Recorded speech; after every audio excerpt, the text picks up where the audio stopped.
प्रधानमंत्री नरेंद्र मोदी ने कल यानी गुरुवार को राजस्व अधिकारियों के ज्ञान संगम सम्मेलन में लोगों की समस्याओं को दूर करने पर जोर दिया था। अब इसी पर अमल करते हुए अगले महीने से ई निवारण योजना शुरू हो रही है। दरअसल आम लोगों में टैक्स को लेकर व्याप्त डर को खत्म करना मोदी सरकार की पहली प्राथमिकता है। सरकार टैक्स की अदायगी को सरलतम बनाना चाहती है और इस सब के लिए कई कदम भी उठाए जा रहे हैं। लोगों की टैक्स संबंधी दिक्कतें दूर करने के लिए प्रधानमंत्री मोदी ने गुरुवार को अधिकारियों को मंत्र दिया था और अधिकारी अब उस पर तेजी से अमल कर रहे हैं। लोगों की समस्याओं को दूर करने के लिए ई निवारण योजना शुरू की जा रही है। जल्द ही दिल्ली में पायलट प्रोजेक्ट के तौर पर इसे शुरू किया जा रहा है। We have evolved a very comprehensive grievance redressal system which will integrate all these four modes of filing grievances. This grievance portal we are calling e-Nivaran. So it has been decided to, this is a very ambitious project of the department, and it has been decided to launch this project on pilot basis from Delhi, and this project will be launched in 2-3 weeks time. इसके अलावा एक website भी शुरू की गई है जिसमें tax सुधारों की निगरानी की जाएगी। लोगों को जागरूक बनाने के लिए भी कदम उठाए जा रहे हैं। सरकार अब टैक्स से जुड़े कामों को पेपरलेस करने पर भी जोर दे रही है। वहीं central board of excise and custom GST कानून से जुड़ी तैयारियों में लगा है ताकि इसे जल्दी से जल्दी लागू किया जा सके। GST of course was also top of the agenda with the GST draft law in the public domain and the CBEC having to play a crucial role in the CGST. We had detailed discussions. The discussions also on the IT preparedness of the CBEC to meet the requirements of GST. इससे पहले प्रधानमंत्री नरेंद्र मोदी ने गुरुवार को कर विभागों के अधिकारियों से कहा कि वे करदाताओं के मन से उत्पीड़न या परेशान किए जाने का डर दूर करने का प्रयास करें और लोगों के साथ सौम्य और विनम्र रहें। प्रधानमंत्री ने अधिकारियों से प्रशासन को बेहतर और दक्ष बनाने के लिए डिजिटलीकरण की दिशा में कदम बढ़ाने तथा अविश्वास की खाई पाटने का कार्य करने को कहा। प्रधानमंत्री ने अधिकारियों को रैपिड का मंत्र दिया जिसके तहत राजस्व, उत्तरदायित्व, ईमानदारी, सूचना और डिजिटलीकरण अहम है। प्रधानमंत्री ने 10 करोड़ परिवारों तक टैक्स का दायरा बढ़ाने की बात कही। अभी देश में आयकरदाताओं की संख्या 5.43 करोड़ है। टैक्स मामले में सरकार की प्राथमिकता की बात करें तो आम लोगों में टैक्स को लेकर व्याप्त डर को खत्म करना मोदी सरकार की पहली प्राथमिकता है। सरकार टैक्स की अदायगी को सरलतम बनाना चाहती है। टैक्स को लेकर फैले भ्रम को खत्म करना और टैक्स को लेकर आ रही शिकायतों को निम्नतम करना भी सरकार की प्राथमिकता है। इसके अलावा सरकार काले धन से देश को नुकसान पहुंचाने वालों पर सख्ती की तैयारी में है। देश में पहली बार central board of direct taxes यानी कि CBDT और central board of excise and custom यानी CBEC की संयुक्त बैठक हुई जिसे नाम दिया गया राजस्व ज्ञान संगम। 2 दिन के राजस्व ज्ञान संगम में प्रधानमंत्री के अलावा वित्त मंत्री अरुण जेटली और CBDT तथा CBEC के वरिष्ठ अधिकारियों ने हिस्सा लिया। ज्ञान संगम का मकसद दोनों विभागों से जुड़ी जानकारियों और दिक्कतों से एक दूसरे को अवगत कराना था। ऋषि कुमार के साथ news night desk, DD news. तो तंत्र में जो टैक्स से डील करता है उसमें सुधार होना चाहिए। आम व्यक्ति और टैक्स के जो प्रशासनिक अधिकारी हैं उनके बीच विश्वास बहाली होनी चाहिए। बहुत सारी ऐसी तमाम बातें इस ज्ञान संगम में निकलकर सामने आई। तो आगे क्या है रास्ता, यही है हमारी चर्चा का आज का विषय। हमारे साथ जुड़े हुए हैं अतुलेश जिंदल जी जो central board of direct taxes के अध्यक्ष हैं। बहुत बहुत स्वागत है आपका अतुलेश जी। नजीब शाह जी हमारे साथ जो central board of excise and customs के अध्यक्ष हैं, आपका भी बहुत बहुत स्वागत है। हमारे साथ हिमांशु वत्स हैं जो इकोनॉमिक टाइम्स के सीनियर एडिटर हैं, आपका भी बहुत बहुत स्वागत है। अतुलेश जी आपसे शुरुआत करते हैं क्योंकि आप प्रत्यक्ष कर में आप लोग डील करते हैं और वो एक ऐसा मुद्दा है जो सीधे एक आम इंसान से, आम व्यक्ति से जुड़ा होता है जो कर देता है। प्रधानमंत्री ने एक अहम बात की है कि कर के दायरे को बढ़ाया जाना चाहिए। अब जबकि इतनी बातचीत हुई है, 2 दिन में आप लोगों ने बहुत विचार विमर्श भी किया है, किस तरीके से दायरा बढ़ाने की ओर अब आप लोग कदम बढ़ाने वाले हैं? कर दायरा बढ़ाने हमारा बहुत प्रायोरिटी एरिया है और इसके लिए हम लोग जो हमारा मेन एम्फेसिस ये है कि जो हमारे नॉन इंट्रूसिव मेथड्स हैं जैसे कंप्यूटर इंफॉर्मेशन टेक्नोलॉजी को यूज़ करके हम कर दायरा को ज़्यादा बढ़ाएं। तो हम लोगों ने इसके लिए एक नॉन फाइलर्स मैनेजमेंट सिस्टम जो है वो भी कंप्यूटर के माध्यम से डिवाइस किया है जिसमें कि हमें जो डिफरेंट सोर्सेज से हाई वैल्यू ट्रांजैक्शंस की जो इन्फॉर्मेशन आती है उसको कंप्यूटर के माध्यम से जो हमारा एग्जिस्टिंग डेटाबेस है करदाताओं का उससे मैच करते हैं और उसकी बेसिस पे हम जो नॉन फाइलर्स या स्टॉप फाइलर्स हैं उनकी लिस्ट जनरेट करते हैं। यानी जैसे आजकल कहा जाता है कि भाई 1 लाख से ज्यादा की खरीदारी की है तो पैन कार्ड देना पड़ेगा, ये इसके कई कदम उठाए गए हैं सरकार के द्वारा, तो ये सब इसी का एक हिस्सा है। यस, उसको भी जो पैन कोटिंग का भी जो हिस्सा है, जो पैन का दायरा बढ़ाया है, उससे भी जो हमारे पास इंफॉर्मेशन आएगी, उससे भी हमें कर दायरा बढ़ाने में मदद मिलेगी। मतलब बहुत विश्वास लग रहा है आप में कि आप लोग ये काम कर पाएंगे, ये आत्मविश्वास मुझे लगता है कि आने वाले दिनों में हमें देखने को मिलेगा। बहुत अच्छे रिजल्ट्स मिले हैं हमें इस बारे में। अच्छा। इस बारे में लास्ट ईयर भी काफी अच्छे रिजल्ट्स मिले हैं, जो एनएमएस सिस्टम से हमें काफी अच्छे रिजल्ट्स कुछ आंकड़े दिए थे आपने कि 50 लाख से ज्यादा लोग इस दायरे में आ गए हैं। नजीब जी आपसे बात करते हैं, क्योंकि अप्रत्यक्ष कर की जब बात की जाती है तो उसमें अगर हमें सुधार लाना है तो सबसे बड़ा कदम जिसका देश इंतजार कर रहा है वो है जीएसटी। कहां तक आप लोग तैयार हैं जीएसटी के लिए, क्योंकि ये उम्मीद जताई जा रही है कि मॉनसून सत्र में ये पारित हो सकता है और 2017 से अगले साल से इसको लागू किया जा सकता है। कितने तैयार हैं आप सब? काफ़ी तैयार है। पहले तो GST law of public domain में आ गया है। हम लोग काफ़ी ट्रेनिंग किए हैं, हमारे ऑफिसर्स के, स्टेट वैट ऑफिशियल्स के करीब 5,000 से 8,000 ऑफिशियल्स देश भर में हम लोग ट्रेन कर चुके हैं। जीएसटी के सक्सेस के लिए आईटी सिस्टम की बहुत ज़रूरत है और आईटी सिस्टम हम लोग काफ़ी तैयारियां कर रहे हैं। उसके लिए जीएसटीएन नाम की एक नॉन प्रॉफिट कंपनी भी स्थापित की गई है, तो वो भी काफ़ी तैयार हो रही है। तो इस ज्ञान संगम से क्या निकल कर सामने आया? जीएसटी के बारे में आगे हम लोग काफ़ी चर्चा किए थे। ये लॉ जैसे कि है, ये ड्राफ्ट है, तो इस पर कई मुद्दे हैं जो अभी हम लोग का अनुमान ये है कि पब्लिक से काफ़ी रिएक्शन आएंगे उस पर, तो उस रिएक्शन पर आगे हम लोग बढ़ना पड़ेगा। तो डिस्कशन ये हुआ था कि स्टेट ऑफ प्रिपेयर्डनेस कितना रहेगा, स्टाफ को भी अकॉर्डिंगली हम लोग तैयार कर रहे हैं, रीऑर्गेनाइज करना पड़ेगा सारे सेटअप को, तो उसमें काफ़ी डिस्कशंस हुई थी इस कॉन्फ्रेंस में। ये जो रीऑर्गेनाइज करना है सेटअप को, ये सिर्फ तंत्र, ये सिर्फ इंफ्रास्ट्रक्चर ही नहीं है बल्कि मन को भी तैयार करना पड़ेगा। जैसे प्रधानमंत्री ने कहा कि भाई एक विश्वास बहाल होना चाहिए टैक्स पेयर के साथ, जो टैक्स देते हैं करदाता। कहां तक आपको लगता है कि ये एक बड़ी चुनौती रहेगी, क्योंकि अभी तक सब लोगों के मन में यही एक डर होता है, भैया टैक्स ऑफिस जाना है तो एक चिंता आ जाती है भाई कि टैक्स में जहां जो लोग सवाल करेंगे, जो जवाब देने पड़ेंगे, सबूत देने पड़ेंगे, बड़ी सारी आशंकाएं होती हैं मन में। कहां तक आपको लगता है कि ये एक बड़ी चुनौती है, क्योंकि इतने दशकों का अनुभव है आप लोगों को भी? एटीट्यूडनल चेंज तो हो रहा है। हाँ, आप ये कह सकते हैं कि इसको ज़्यादा तेज़ी से होना चाहिए, लेकिन चेंज हो रहा है, सारे डिपार्टमेंट में चेंज हो रहा है। सॉफ्ट स्किल्स के काफ़ी ट्रेनिंग दिए जा रहे हैं। हम लोग टैक्स पेयर से सर्वे भी करते हैं ताकि हमें ये भी पता चले कि टैक्स पेयर से हमें क्या उम्मीद है, और ये प्रोसेस तो शुरू कर चुके हैं और इसका भी रिजल्ट्स आपको दिखना चाहिए। जी, इस पर बात अभी करेंगे, लेकिन हिमांशु जी, जैसा हम देख रहे हैं कि सरकार ने अभी एविएशन पॉलिसी निकाली है, सुधारों की राह पे सरकार लगातार आगे बढ़ रही है। कर सुधार बहुत लंबे समय से एक मांग है कि कर सुधार होने चाहिए, जितना जटिल हमारा कर तंत्र है उतना सही नहीं है। अब आपको लगता है कि ये जो ज्ञान संगम होके हटा है, इसके बाद इस दिशा में क्या कुछ निकल कर सामने आ सकता है, खासकर तब जब काले धन पर सरकार आगे क्या करेगी, या देश में जो काला धन है उस पर लगाम कैसे कसेगी, ये एक बड़े सवाल है।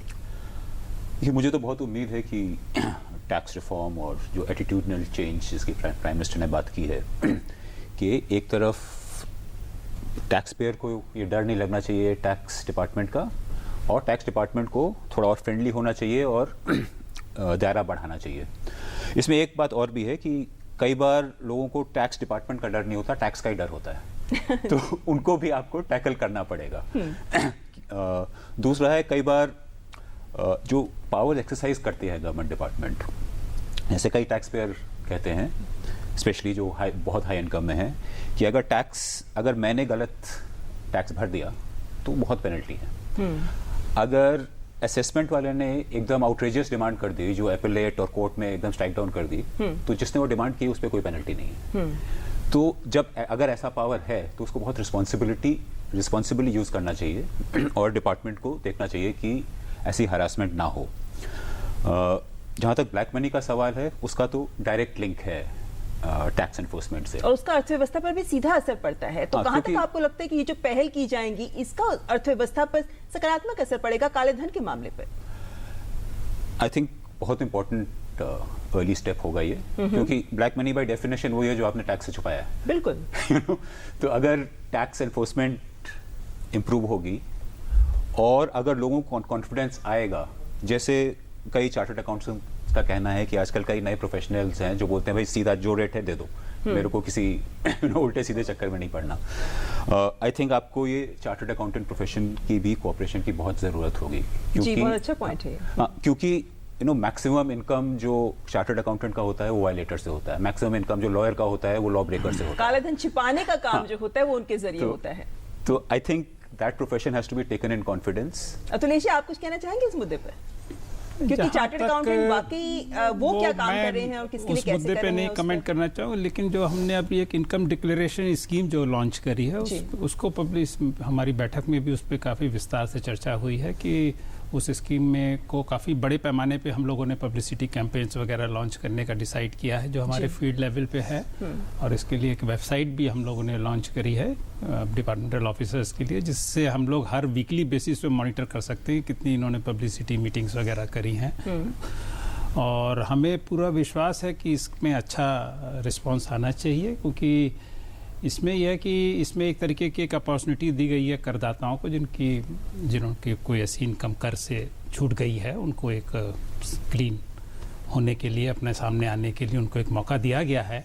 अगर इस स्कीम के बंद होने के बाद अगर कोई ऐसे असेट्स पता लगते हैं कि जो कि उनके छुपाए हुए हैं, तो उनको उस पर प्रेजेंट वैल्यू पे टैक्स देना पड़ेगा। हालांकि वो असेट्स हो सकता है उन्होंने 10 साल पहले एक्वायर किए हों हाउस प्रॉपर्टी, लेकिन उसमें एक्ट में अमेंडमेंट लाके प्रोविजन लाया गया है कि इस स्कीम के बंद होने के बाद अगर कोई उसके हिडन एसेट्स या अनडिस्क्लोज एसेट्स पता लगते हैं तो उसको प्रेजेंट वैल्यू पे उस पर टैक्स देना पड़ेगा। तो ये बहुत बड़ा डेटरेंट होगा जिसको हम इसको अब लोगों को उसके बारे में बताना चाहते हैं, पब्लिसिटी के बारे में। अतुलेश, एक बात आप जानना चाहेंगे कि अभी हम देख रहे हैं कि हमारे देश में बहुत बड़ा युवा तबका है जो अब कमाई शुरू कर रहे हैं या कर चुके हैं और जो टैक्स देने वालों की श्रेणी में आते हैं, लेकिन वकीलों के चक्कर लगाना, चार्टर्ड अकाउंटेंट्स के पास जाना, कंसल्टेंट्स के पास जाना, ये शायद वो करना नहीं चाहते। वो चाहते एक सरल प्रक्रिया हो, ऑनलाइन हो, कि मैं घर बैठे उस काम को कर सकूं। ये एक आम सोच है युवाओं की। आपको लगता है कि उनकी हैंड होल्डिंग के लिए भी आप लोग तैयार हैं? नहीं, बिल्कुल, हमारा प्रयास यही है। हम लोगों को, हम जितना भी है अपना ई फाइलिंग जो हमारा रिटर्न का, उसको बहुत प्रोत्साहन दे रहे हैं। उसका बहुत अच्छा हमें नतीजा भी मिला है। आपको जान के खुशी होगी, करीब करीब 94% रिटर्न्स जो हैं हमारी, 94% वो ई फाइलिंग के माध्यम से आती हैं। केवल 6% रिटर्न है जो कि अब ये पेपर रिटर्न्स आती हैं। तो लोगों ने ये जो, और हमारी जो वेबसाइट है उस पर, जो ई फाइलिंग वेबसाइट है, उसमें काफ़ी सुधार करके अब इस प्रक्रिया को बहुत सिंपल कर दिया है। और यही रीज़न है कि ऐसे बहुत सारे करदाता जिनको कंपलसरी नहीं है ई फाइलिंग फाइल करना, जिनके लिए, वो लोग भी इसको ऑप्ट कर रहे हैं। क्योंकि ई फाइलिंग से जो है एक तो ये प्रोसेसिंग, रिटर्न फाइलिंग आसान हो गया है, उसके साथ साथ ये जो है फास्टर प्रोसेसिंग होता है रिटर्न का। उनको रिफंड जो है 2 महीने के कम समय में ही उनको रिफंड मिल जाता है। इस तरीके से प्रयास है। लेकिन आपको लगता है नजीब जी कि आमतौर पे एक व्यक्ति ये भी महसूस करता है कि छोटे छोटे करदाताओं को तो पकड़ा जाता है, लेकिन जो बड़े बड़े करदाता आते हैं, कॉर्पोरेट्स होते हैं, वो तो पकड़ में नहीं आते हैं। उनके लिए क्यों नहीं कोई तंत्र विकसित होता कि उन्हें भी करके दायरे में लाया जाए, या जो नहीं दे रहे हैं उनकी गर्दन भी पकड़ी जाए? खैर, सब लोग को पकड़ते हैं, भले छोटे हो या बड़े, तो ये तो मानता नहीं हूँ मैं। और हमारी यही कोशिश है कि जो टैक्स नहीं देते हैं वो टैक्स ज़रूर दें, और बड़े लोगों से पकड़ने से इनफैक्ट एग्जाम्पल होता है। क्योंकि बकाया जो एरियर्स हैं वो भी आप लोगों के सामने एक बहुत बड़ा सवाल है। उनकी दिशा में भी आप कुछ ठोस कदम उठाएंगे आने वाले वक्त? हाँ जी, बिल्कुल बिल्कुल, क्योंकि एरियर्स का मतलब ये हुआ कि टैक्स हमें आना चाहिए और नहीं आ रहा है।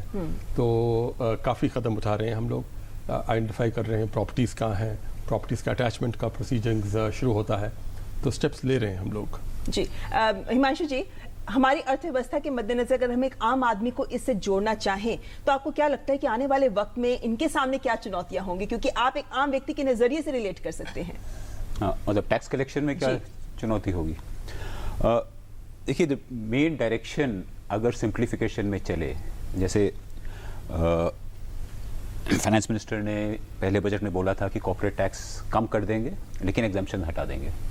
अगर इस डायरेक्शन में चले, इसमें चुनौती होगी, इसमें रेजिस्टेंस बहुत होगा। क्योंकि कई टैक्स पेयर्स को अच्छा लगता है कि अगर आपने यहाँ से कुछ इंपोर्ट किया तो ये आपको ड्यूटी होगी, इधर से किया तो आपको कोई डिफरेंट ड्यूटी होगी।